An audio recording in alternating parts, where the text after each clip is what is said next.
Hello, everybody, and welcome to today's episode here on mycountylink.com of the Roundtable as we sit around and discuss things of importance here, not only in Greenville and Darke County, but also West Central Ohio. I'm Alex Warner, joined as always by Gaylen Blosser here on my right, Mike Stegall over here on the left, as we continue to look at different things that hopefully of interest here for you viewers out there. Today we have a very special guest, so I would like to say all rise as we bring in the Honorable Travis Fliehman, Common Pleas Judge here in Darke County. Judge, have a seat. Thank you. You may be seated. You may be seated. Thank you. If we don't, what happens? If we Just ask him. Court security will get called. probation at the least, most likely. Anyhow, we're here on a dreary, I guess you could say, Tuesday morning here in November, and it's starting to look like late fall out here, isn't it? Yep. I think snow showers are coming along. So anyhow, so Judge, let's talk just a little bit, let some of the people know a little bit of what your background is, where you're from, and hopefully some things that'll interest people out there. Sure. I grew up on a small farm in Clinton County, Ohio. Went to East Clinton High School. Did undergrad at Ohio State University. That's where I met my beautiful wife, Kelly. She's a native of Darke County, went to Versailles High School. And so we began dating in college, got married, and several years later, after practicing law and going to UD for law school, I found myself coming back here in 2009 and taking over the practice of Ray Donadio at the time. And took over his practice and continued to just be active in the community.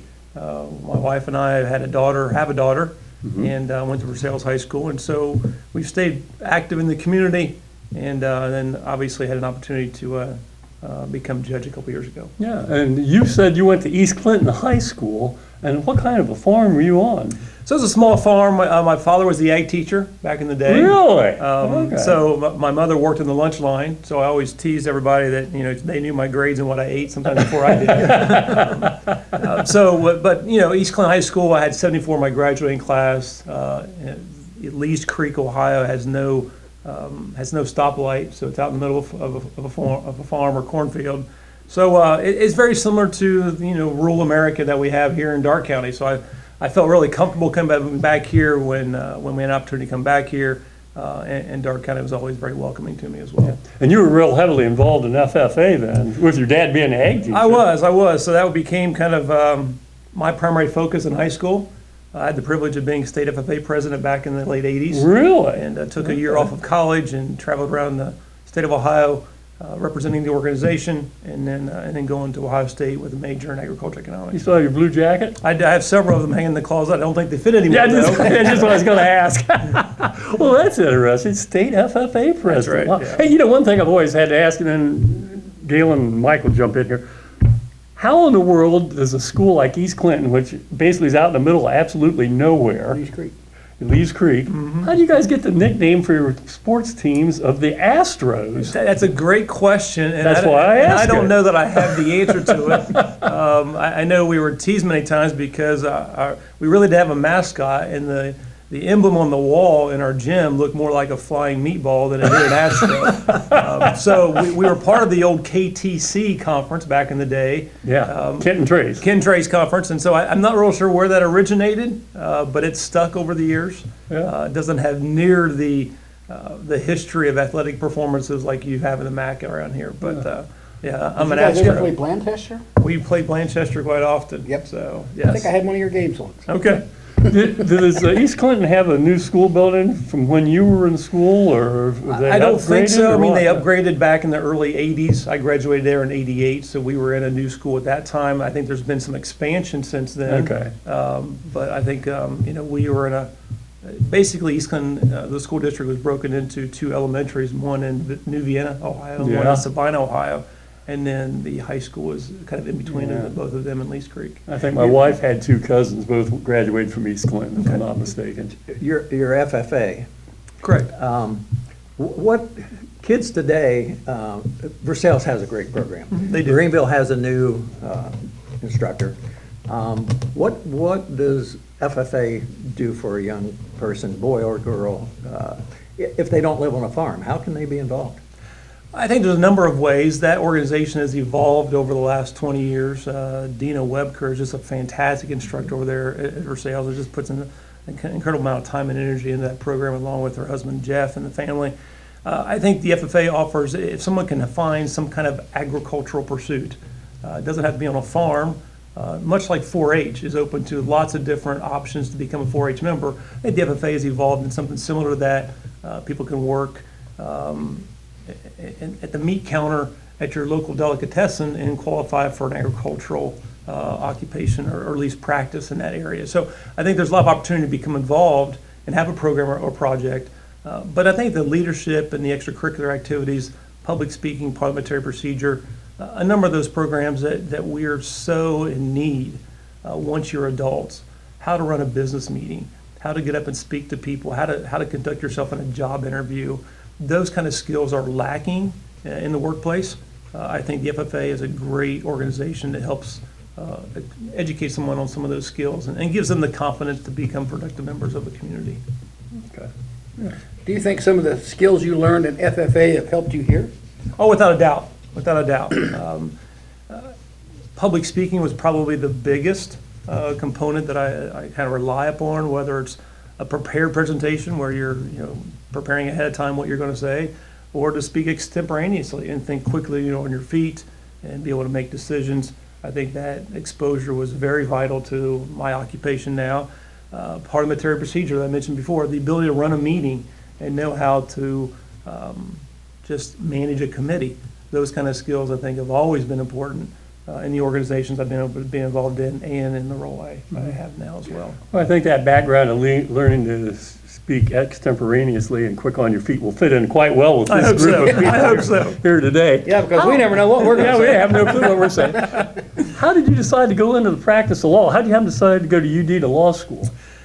So, like anybody who watches television, you get inspired by legal shows. To this day, I enjoy watching Tom Cruise and A Few Good Men, and you enjoy watching that. I grew up with no legal background, didn't have a family or friends that were in the practice of law. I was just, I thought I would enjoy being either a pastor, preacher, or a lawyer. And so I'm not sure how those all fit. that's for another We won't go session. into any It's another attorney session. So the law it was something I was interested in. I did not go into law school right out of college. I actually spent 3 years between undergrad and law school working in the public-private sector, just kind of getting a job, paying bills, learning what it's like to live life. And then decided to go back to law school in 1996. I graduated from UD in 99.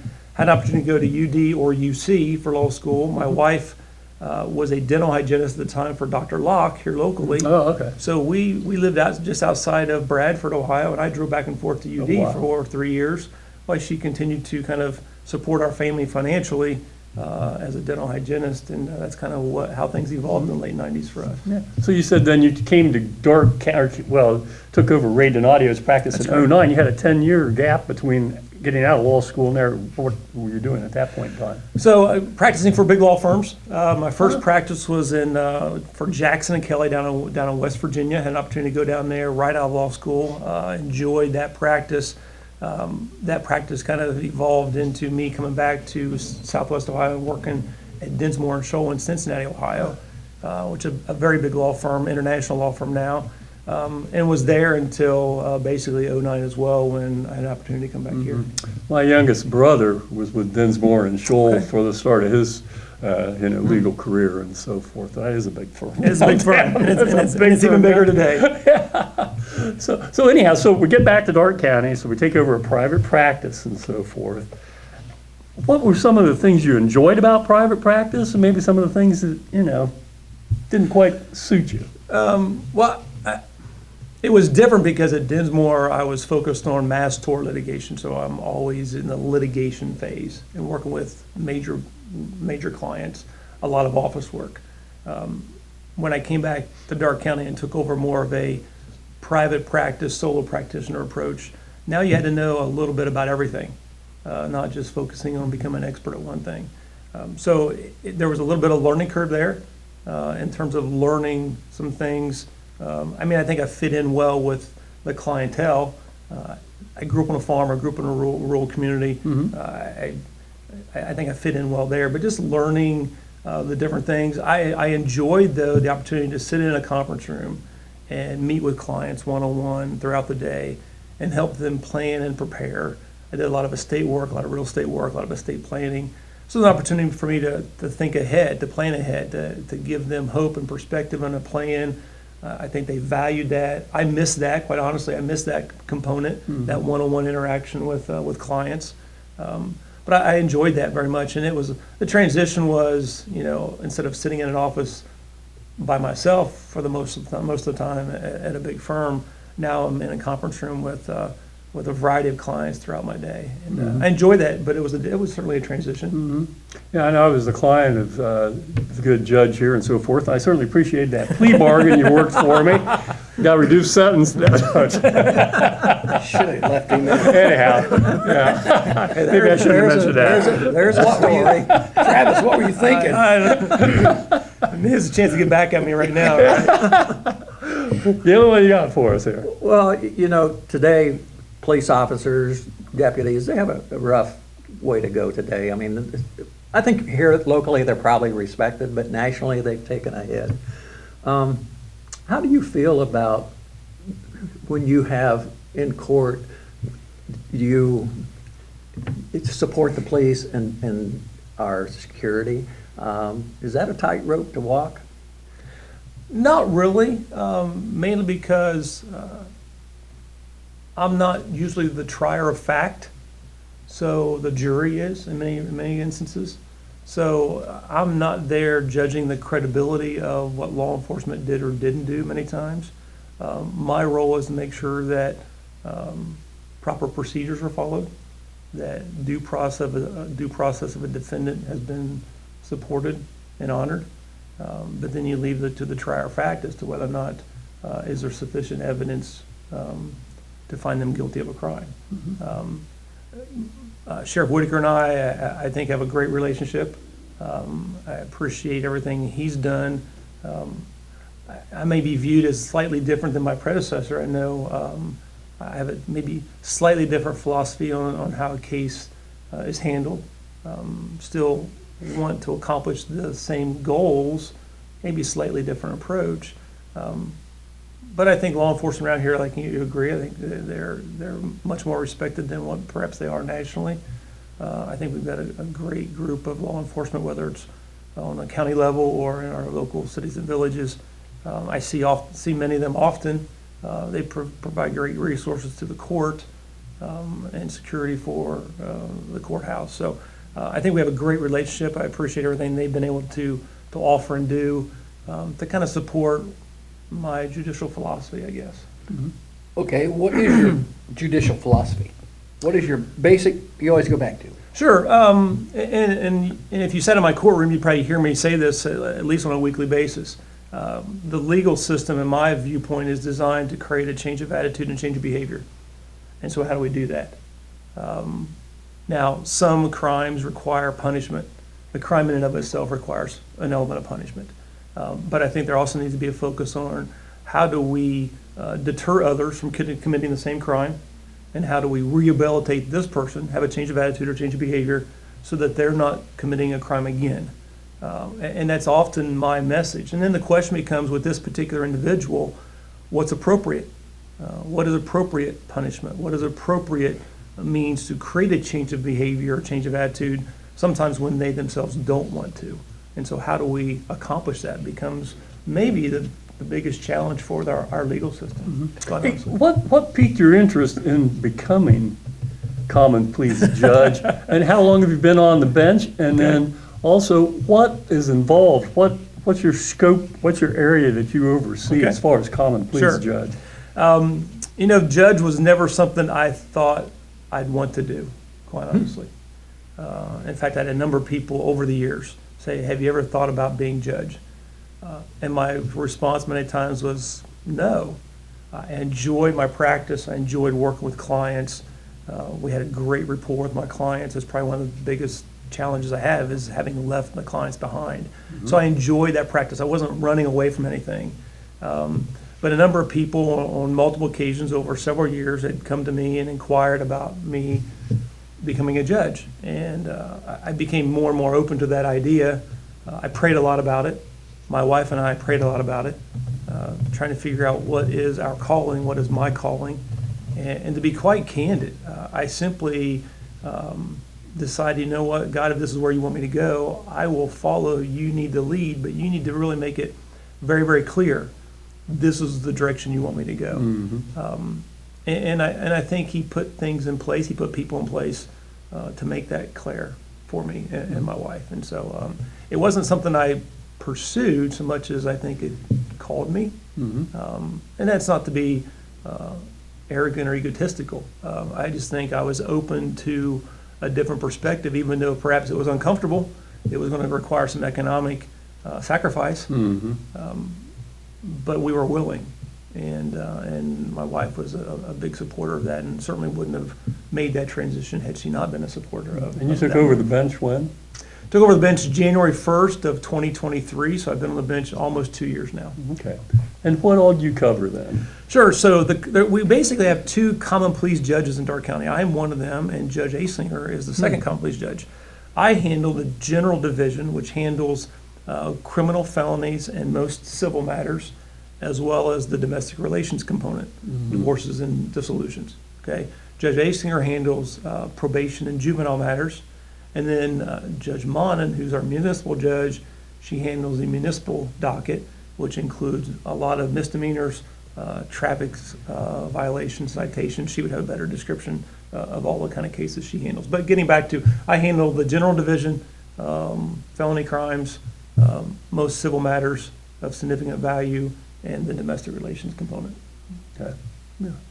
Do you ever worry about your personal security? I try not to.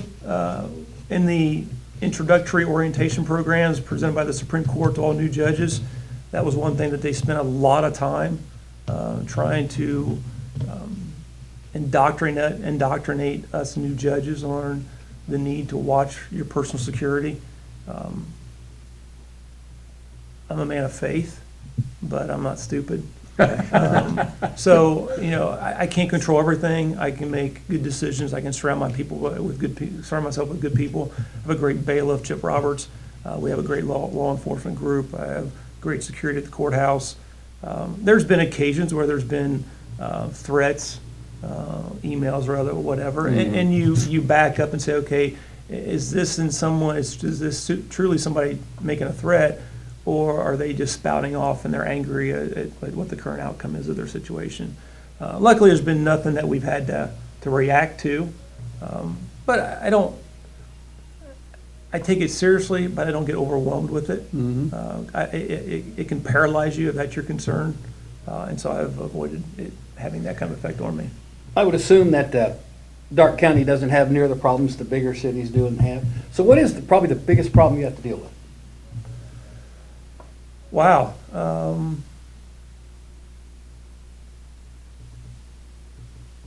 That must have been a good one. Well, you know, at the end of the Tough day, question. at the end of the day, it goes back to my comments earlier. Our goal, whether it's the court, the legal system in general, even the probation department, which I oversee, creating that change of attitude, change of behavior. And how do we do that on an individual basis? You know, I'm limited to three things when I'm handing down a sentence. I can issue a fine, I can order supervision and treatment, or I can incarcerate somebody. That's all I can do. And so how do I use one or more of those to effectuate our goal, which is perhaps have an element of punishment, but also create deterrence and rehabilitation for the defendant? How do I do that? Using one or more of those three things on any particular, and we try very hard trying to figure out what is going to be this person's hot button, what's going to get them to change. It's frustrating when, I think getting back to your question about what's hard, it's hard when you don't see the change, when you want it more than they want it for themselves. When you see the opportunity that a young man or woman has and they turn to drugs, they turn to poor peer pressure, or they continue to hang out with people who are not going to get them where they really want to go. And it frustrates you because you can't control them. They're adults. They're not like children where you just put them in the corner, put them in timeout, or take their cell phone away from them. You like to be able to do some of those things sometimes, but you sometimes can't. And so how do we, as a legal system, as a judicial system, effectuate that change of attitude, change of behavior when it's so hard to do and accomplish, and then measure your accomplishments? Has the drug problem in Darke County staying about the same, lessening a little bit, or what do you see happening in the future? I think it's getting better. I think a significant number, more than 50% of the cases that come through my docket have a drug-related offense. Clearly more than 50%. Wow. We have some really great treatment programs. I have a great probation department. I have 8 probation officers. For a small community like this, that's unheard of. A lot of communities of 50 or 55,000 residents, Darke County would be. A lot of probation departments will have maybe 3 or 4. We have 8. We manage on that roster of probationers about over 200 folks who have been sentenced and now are on some type of probation or supervision. Wow. We have about over 100 people that are kind of what we call pre-trial supervision, meaning their case is processing, but they're still being supervised in some way, making sure they stay on the right track while their case is pending. So back to the drug problem itself, I think it changes. I think it's slightly getting better. We still have the influencers from Dayton, Ohio that we struggle with. Law enforcement would probably have a better feel for that situation. But I do know that we're trying to effectuate change. We've got, I'll give kudos to the counseling center down in Portsmouth, Ohio. We send a number of individuals down there, and they just do a fantastic job. Recovery and wellness locally is a big help in us evaluating our people and what would be programs that would be beneficial to them. And then, of course, the probation staff. The probation staff, again, hats off to them. I say they're my Jedi masters. I labeled this the very first day I swore in because they are the individuals in this community that deal with the dark side of society every day. And so I kind of labeled them my Jedi masters because that's their role. Do you have one story in particular of a person that maybe was in your court for drugs, maybe once or twice, and now they've gotten their life turned around, they've come back and told you about it? Not yet, but I know it's in the works. I probably haven't been on the bench long enough to really have that effect. I did take the probation department down to that counseling center in Portsmouth, Ohio, a couple months ago, and we toured their campus, met with a number of their instructors, even met some of the individuals that had been up here and been sentenced, went down there as part of their treatment or probation, went through their treatment program, rehabilitation program, and have jobs down there, are working, are paying rent. That's good. So we did meet some people that the system's working. But it gets back to, again, it only works for somebody who wants it to work for them. Yeah. So how do we incentivize them to have that change of attitude or change of behavior that gets them to the point where they're willing to change? And once they do, there's resources and programs out there to help them. Sometimes you look at, okay, if someone's not willing to change, how do you incentivize that? Well, a concrete cell sometimes does that, and so punishment or incarceration, whether it's prison or jail, sometimes is the component where, okay, I don't like that result, so I need to either change my thinking or change what I do, or I'm going to get that result next time again. And so sometimes that's the component that incentivizes them to change, the uncomfortableness of the circumstances.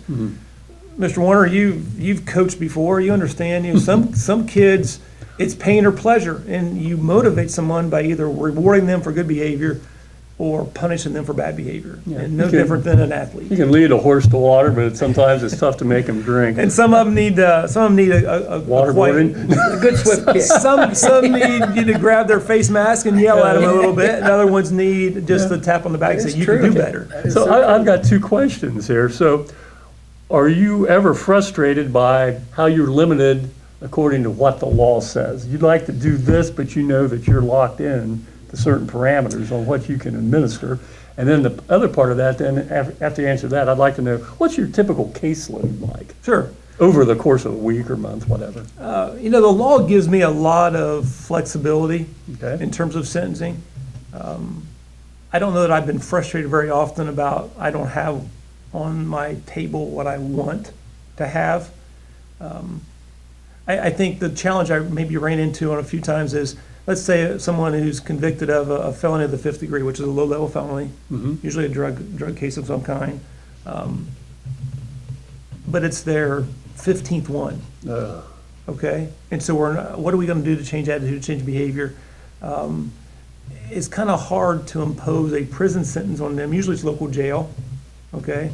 But then our jail is so small, and the resources there, I hate overly burdening Captain Hawes or Sheriff Whitaker with the jail. They've been more than complimentary in terms of allowing us to, or they basically move people to Mercer County Jail or other adjacent counties to accommodate maybe our overflow. So they've been very accommodating, but having that resource, I think, is the ability to hold somebody, maybe even for a short period of time. Maybe they've just been arrested over the weekend and they're high still, or they're still under the influence. Being able to hold them for a few days and getting them to clean up, get in contact with legal counsel, be properly evaluated by Recovery and Wellness, see if there's something short-term that we can get them on the right track, even while their case is pending, would be great. But I think I'm so limited in terms of that resource that the jail component may be the biggest challenge that I have. The biggest challenge I think law enforcement in general has in Darke County. And all these rules, regulations, the set comes from the state legislature, right? Is that where all the laws are Correct. established and punishments and so forth? So most of the laws that I'm dealing with, which are felonies, crimes that are felonies, almost, I can't think of anything that would not have been originated from the General Assembly, the legislature. I had a gentleman in the courtroom just yesterday, and we were going through a plea process. And his mandatory sentence is 3 years in prison. Okay, mandatory. I mean, I don't have discretion to give him less, even if I think or thought that that's overkill based on the offense. But the change doesn't come locally. The change doesn't even come to me. The change for something like that nature needs to originate in Columbus with the General Assembly to say this particular component needs to have a little more flexibility for the local judge to evaluate the situation. So that's one situation. But yeah, everything originates from felonious types of crimes. Everything flows from the state of Ohio and Columbus. Do judges get a chance as a group maybe, or to go talk to the legislature about what you think is more fair, or do they? We've got a number of organizations, the Ohio Judicial Conference, the Supreme Court has a number of organizations within itself and committees. There's a great relationship with the legislature. But you have to understand too, legislatures are there to satisfy constituents.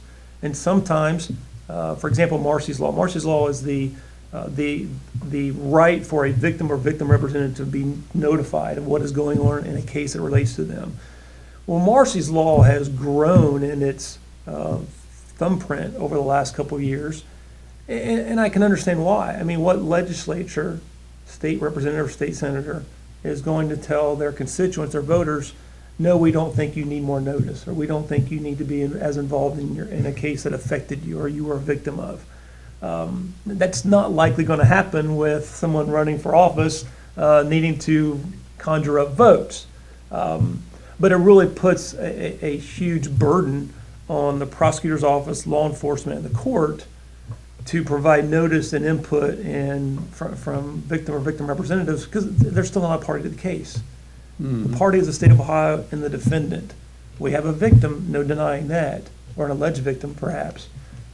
But how much influence should that person have in a case for which they're not a party?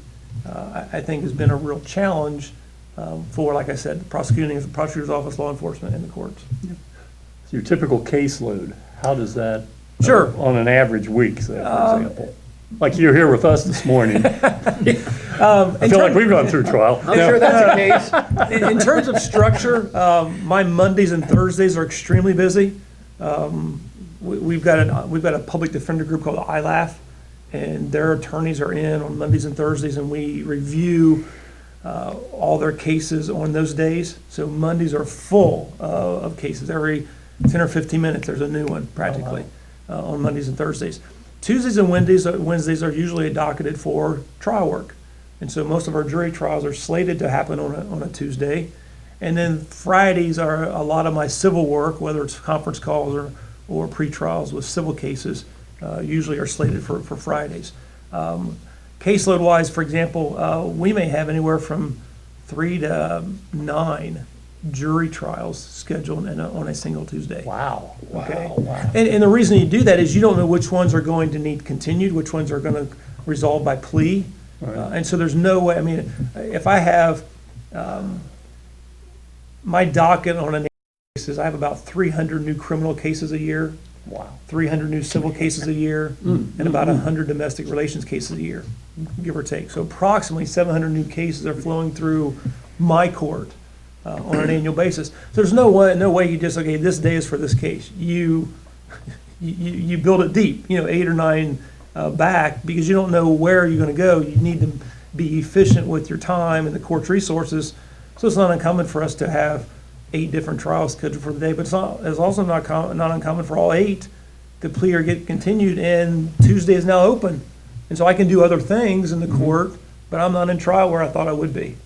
Those 3 to 9 trial cases, is there a different jury pool for each one? No, so what we typically do is about 14 days ahead of those trial dates, we pull a jury, meaning we send letters out to anywhere between 35 and 45 different potential jurors, have them come in, and we really don't know what case they're going to get until maybe the Friday before. At that point in time, we know, and we've got to let the lawyers know, you're up or you're not. But the jurors don't know if they're going to hear a civil case, a criminal case, who the defendant is. They really don't know that until they're in the courtroom and we're going through what's called voir dire, and we're interviewing them and finding out who's my 12 that's going to sit in the box. Yeah. Mike, have you ever been on a jury? Yes, well, I was asked to be on one once. Excuse me, and I got thrown off because I knew one of the How about you? lawyers. I was jury foreman. You were? Really? Yeah, it was a 3-day trial, and in fact, I would encourage people to don't look negative on being No, called don't. for jury. Good experience. It was, and I learned a lot being jury foreman. What I didn't realize is when the trial's over, they put you in the room and you're on your own. Yep. You make the decisions, and it was really interesting. We had 2 18-year-old, an 18-year-old boy and an 18-year-old girl. And it was really interesting to work with them. So I mean, it's not that you enjoy it. It's a public service that you need to provide. Yeah, and there's 2 types of juries. There's the petit jury, which is what you're describing, where they're deciding guilt or innocence usually of a particular defendant. But there's the grand jury. Right. The grand jury hears probable cause arguments from the prosecutor or law enforcement, say, hey, do we have probable cause to indict or charge this person? And a grand jury usually meets in my courtroom one Thursday a month, and it's usually 9 to 14 individuals that are coming in, and they're hearing all this evidence, but they can hear evidence on anywhere from 15 to 30 cases. And that's probably the one area where I think the community, those who have served in the grand jury, after that one day of service or 4 different days of service over several months, they appreciate, because that gave them a quick glimpse into what is going on in the community, what is law enforcement dealing with, what kind of challenges our judicial system has, because they get a real up-close look at not just one case, but all the cases for that particular month. You and I have a mutual friend in former Judge Mike Hall, Second District Court of Appeals. And I know if a judge makes a decision and it gets appealed, it can get overturned. And I would think that's because it would be hard for a judge at your level to try to keep your personal opinion out of it. How hard is that? It's not hard to keep my personal opinion out of a decision. Sometimes we just have a different perspective. I've been affirmed by the Court of Appeals already on a number of occasions. I've been overruled on a number of occasions. And mainly because perhaps it's not my opinion, but I view something as a jury would, and I'm not there yet. I'm not the jury. I'm the judge. I'm not the trier of fact. I'm the declarant of what the law is. And so that's probably where you get a little uncomfortable is you look at the facts and thinking, no jury in their right mind would agree with that. So I'm going to decide here. Well, it may be that given deference to that side, they still have an issue of fact that the jury should decide, not the judge. Have you been surprised before by, you think, well, the jury's going to rule this way, and all of a sudden, boy, out of the blue, Like when Gaylen was involved. Yeah, the first 9 months, we had quite a few jury trials, and not one of them really surprised me in terms of their outcome, in terms of guilt or innocence or liability. I'm not sitting here saying they got it right. That's not for me to have an opinion of, but I was of the same mindset based on the evidence I heard in court.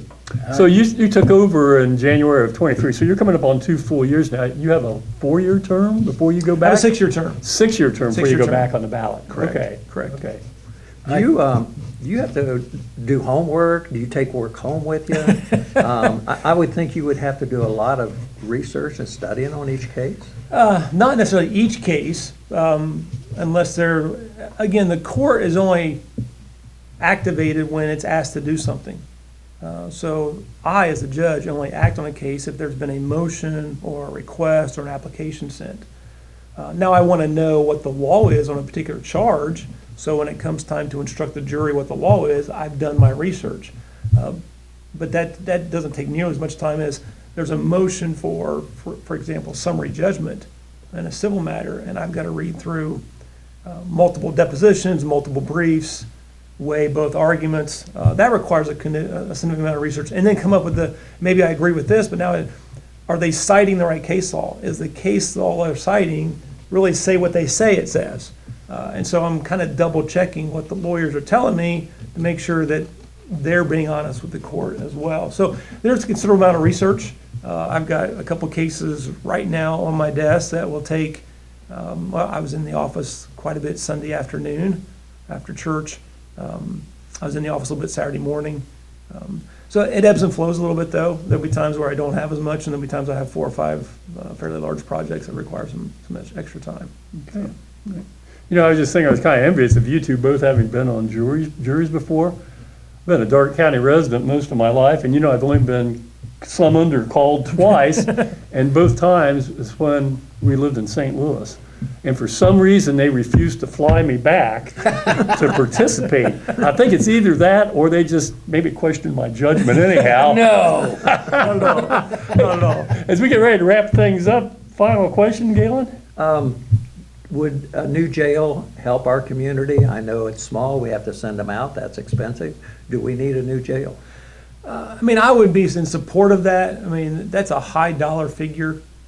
Is it something that the community could do if there were some matching funds from the state of Ohio? That'd be the sweet spot. Much like when we built the Greenville High School, there was a big component of that came from state funding and local taxpayer work. I think that'd be very, very helpful. Our jail has been modified and renovated to keep it compliant, but it is a dungeon. And again, jail I had one person come to me who didn't want to go to jail, and her comment was, "Well, I don't like that." Okay, well, it's not vacation, okay? It's not designed to be a Hampton Inn or something like that, or Hampton Suites. It's not designed, but I think there's just a number of things I think law enforcement would echo. I think there's a lot more things we could do in terms of those 3 things, or 2 of the 3. Supervision, treatment, and incarceration we could do if we had a bigger and better jail. Yep. I do know the state of Ohio, again, in their budget, their capital budget for this year, they're going to put another $50 million out for the construction of for jails and for the renovation of jails. I don't know what it would cost to build a jail for Darke County, probably somewhere in the $30 to $40 million range with what they would need with the pod system and tearing it all down and all that stuff. I know you get along really well with Sheriff Whitaker. He's very, very pleased with what you do. The jail situation we have here, it's pretty common throughout the state of Ohio for smaller jails, but I think we have one of the 3 smallest ones, don't we? I think so. I don't know the statistics. so, Sheriff too. Whitaker would know really, really well. I compare us to, let's say, Logan County and Bell Fountain. Logan County, I think, is a similar population, 50 or 55,000. I know Kevin Bragg, who's a common pleas judge up there. We were in Dinsmore together, but I think his jail holds 80, and our jail holds 36. Mercer County can hold 100, I think. And there was one time this past summer where there was as many inmates, I believe, from our county in Mercer County as we had in our own jail, just because of the overflow and the issues we were dealing with. So I think there's some issues there that need to be addressed and evolved. County commissioners are going to be involved. But it's hard that the financial component it's a big ticket item. And how do you, it's not like building a school, my kids are going to go there and I want the best for them. People don't have that same attitude for criminals. And so I think that's part of the hard sell on that topic. Speaking of kids, we forgot to mention. Yeah. Two. Yeah, so I'm a grandfather. My wife and I are grandparents over and again twice. Our daughter has a little boy now. It's going to be 18 months, and another boy who is almost 2 months. So about 14, 15 months apart. So Put them close together. yeah. So they're a lot of fun. Yeah, they're a lot of fun, right?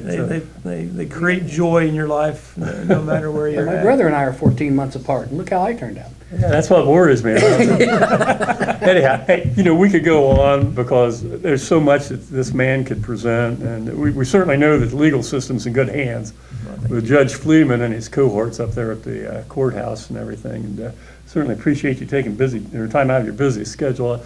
We'll probably just about have to call a recess. So, which one of you gentlemen wants to hammer the gavel here and court's adjourned? Court's going to be adjourned. Anyhow, hey, thanks to Nick Schmidt for being our videographer today, Gaylen Blosser, Mike Stegall, Alex Warner, and again, thanks to Common Pleas Judge Travis Fliehman for taking time out and enlightening the good folks of Darke County out here. And again, we just appreciate everything you folks do up there because that's a tough job and you guys are handling it very well. So, Thank you. Anyhow, so glad to have you with us here on this episode of the Roundtable. We'll be back sometime in the future as again we take a look at interesting things that take place in Greenville, Darke County, and West Central Ohio. Goodbye, everybody.